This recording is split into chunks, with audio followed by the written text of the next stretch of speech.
प्रभु यीशु मसीह के नाम में फिर से कल तक प्रोग्राम में मैं आपका स्वागत करता हूं। पिछले हफ्ते सेवकाई के कारण हम कल तक प्रोग्राम नहीं ले आ पाए थे। इस हफ्ते प्रभु की दया से कल तक प्रोग्राम हम कर पाए हैं। तो आइए 3 बातों को यहाँ पर कल तक प्रोग्राम में देखते हैं। सबसे पहले जैसे हम हमेशा देखते हैं इस्राएल ईरान युद्ध के बारे में, तो आइए इसके बारे में देखते हैं। अब असल में क्या हो रहा है, बहुत से लोग ये खत्म होगा अब या कल खत्म होगा ऐसे कहते जा रहे हैं, पर ये खत्म नहीं होगा, ये हम जानते हैं, क्योंकि ये जहां शुरू हुआ इसे वहीं खत्म होना था। ये क्यों शुरू हुआ था? अक्टूबर 7, 2023 में जिस पहाड़ पर अल अक्सा मस्जिद है उससे ये युद्ध शुरू हुआ कि हमें ये पहाड़ चाहिए। जब तक पहाड़ का मसला ख़त्म ना हो ये युद्ध खत्म नहीं होगा, ये ऐसे बढ़ते जाएगा और बड़ा होगा। वो तो इस तरह से कहते हैं ये खत्म होगा जैसे कि हम ईरान के साथ में डील कर रहे हैं। जब वैसे कह ही रहे थे तो कुवैत के एयरपोर्ट पर हमला हुआ। वो ये बातचीत कर रहे थे तो यूएस के शिप पर हमला हुआ। तो एक तरफ बातचीत हो रही है, दूसरी तरफ हमले होते जा रहे हैं। फिर से कहता हूँ ये आगे कहीं ट्रिगर होगा और बहुत बड़ा युद्ध हो जाएगा। युद्ध के बारे में यहजकेल 38 और 39 में लिखा है। इस युद्ध में अगर बीच में हम देखें हिजबुल्लाह और इसराइल की ये समस्या थी। इसराइल ने बहुत बड़ा हमला किया, उनके महत्वपूर्ण कैसल यानी किले को उड़ा दिया। यहाँ पर ट्रंप ने इसराइल पर बड़ा दबाव बनाया, तुम्हें ऐसा नहीं करना चाहिए, इस तरह कहा। तो ध्यान से देखें तो वो कह रहे हैं कि इस युद्ध को बंद करो, पर वो कहते हैं ये युद्ध बंद नहीं होगा। नेतन्याहू ने कहा कि ये रुकेगा नहीं, जब तक कि लेबनान का इशू खत्म ना हो ये नहीं रुकेगा। तुर्की ने कहा अगर लेबनान पर हाथ डालेंगे तो हम युद्ध में उतरेंगे, हालांकि अब तक युद्ध में नहीं उतरे हैं। इस तरह वो कह रहे हैं, लेकिन पूरी दुनिया में सारी बातें इसी के आधार पर हो रही हैं।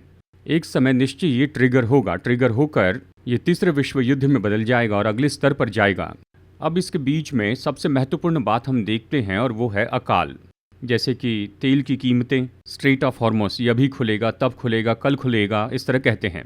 दुनिया बड़े संकट की ओर आगे बढ़ रही है और ये अकाल तो बढ़ते चले जा रहा है। अकाल ऊंचाई पर है और ये अकाल तो इस युद्ध के कारण पड़ा है।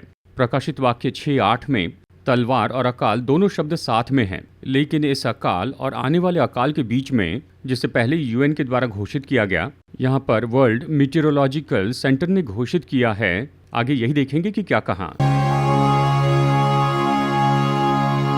देखिए सभी लोग सभी चैनल पर एल नीनो के बारे में ही देखते चले जा रहे हैं। इसके बारे में विवरण, समझ और रिसर्च ये सब कुछ वहाँ पर बताया गया है। कई बार परमेश्वर की संतान जो नहीं जानती उनसे कहता हूँ, पैसिफिक महासागर की ऊपरी सतह में तापमान बदल रहा है और निचले आधे भाग में भी बदल रहा है। इसका परिणाम क्या होगा ये पूछे तो पूरी दुनिया में एक तरफ तो तापमान बढ़ते जाएगा, पूरा तापमान बढ़ेगा, जबकि दूसरी ओर बहुत ज़्यादा पानी है।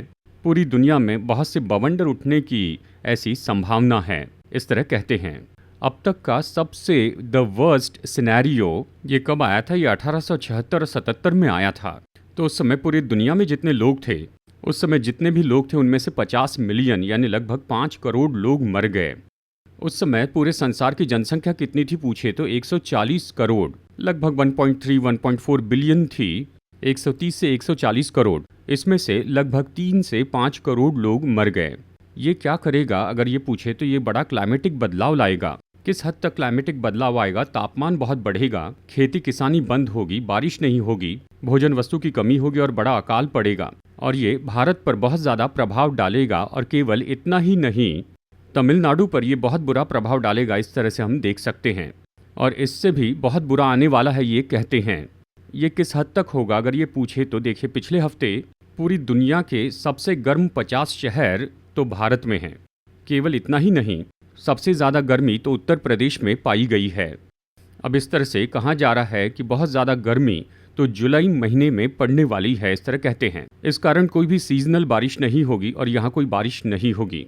इसका परिणाम क्या होगा? अनाज का बड़ा अकाल पड़ेगा, ये बहुत ऊंचाई पर बढ़ता जाएगा। देखिए उस समय 1876 में वहाँ भोजन वस्तु की कमी तो नहीं हुई थी, लेकिन सब कुछ नहीं था। अभी कहते हैं बहुत भोजन वस्तु स्टोरेज में है, लेकिन बड़ा अकाल पड़ने वाला है। इसी के साथ ही बहुत बड़ा क्लाइमेटिक बदलाव होगा, यानी गर्मी बहुत ज़्यादा बढ़ती जाएगी। इसलिए सावधानियां बरतते जाइए, ये कहते हैं। ठीक है, इसका बाइबल से क्या संबंध है इस तरह पूछे तो जैसे पहले भी कहा, तलवार के बाद अकाल बताया गया। ये तीसरा विश्व युद्ध जो शुरू होने वाला है ये इस तरह से ट्रिगर होकर एक बहुत ही अलग लेवल पर जाएगा। अब ये एल नीनो और साथ ही ये जो अकाल है इसके कारण शुरू हो सकता है। यह अकाल और दूसरा अकाल, जहाँ तक कि मैं समझता हूँ युद्ध के साथ अकाल पड़ेगा, ये तो स्ट्रेट ऑफ हॉर्मुज से शुरू हो चुका है, तो दूसरा अकाल पड़ेगा। तीसरी बात, जब यह अकाल ऊंचाई पर होगा तो महामारी और बीमारियां बढ़ेगी, एबोला आ रहा है। प्रकाशित वाक्य 6:8 के लिए भूमि तैयार हो रही है। प्रभु ने जो कहा वो हमारी आंखों के सामने हो रहा है। प्रभु ने 4 बातें बताई। पहला है तलवार यानी युद्ध, दूसरा अकाल जो हमारी आंखों के सामने है, तीसरा है मरी, ये हम देख रहे हैं, चौथा है प्राकृतिक आपदाएं, ये भी हम देख रहे हैं। तो ये सारे जो चिन्ह हैं उसके आने के पहले होने वाले चिन्ह अभी देख रहे हैं। हम महत्वपूर्ण समय काल पार कर रहे हैं। 1876 में क्रॉस किया है, तब हम नहीं थे, लेकिन अब हम क्रॉस कर रहे हैं, ये घोषित किया गया है। UN ने बताया, वर्ल्ड मेट्रोलॉजिकल डिपार्टमेंट ने बताया, यानी इन सभी विभाग के लोग इस तरह से कह रहे हैं। हम तो बहुत ही बुरे वर्षों में प्रवेश कर रहे हैं। 1 साल या 1.5 साल तक ये ऐसा ही रहेगा, इस तरह कहते हैं। इन सब के बीच में परमेश्वर सामर्थी है कि हमें सुरक्षित रखें। निश्चय ही अकाल के बीच में भोजन देने वाले हमारे प्रभु हैं। चाहे इस्राएल में कितना भी बड़ा अकाल पड़ा हो, परमेश्वर ने एलिया को बचाया, ये हमने देखा है। वही प्रभु हमें बचाने के लिए सामर्थी हैं। आप मत डरिए, बार बार मैं यही कह रहा हूँ कि आप बिल्कुल न डरें। प्रभु का हाथ हम सबके साथ में है।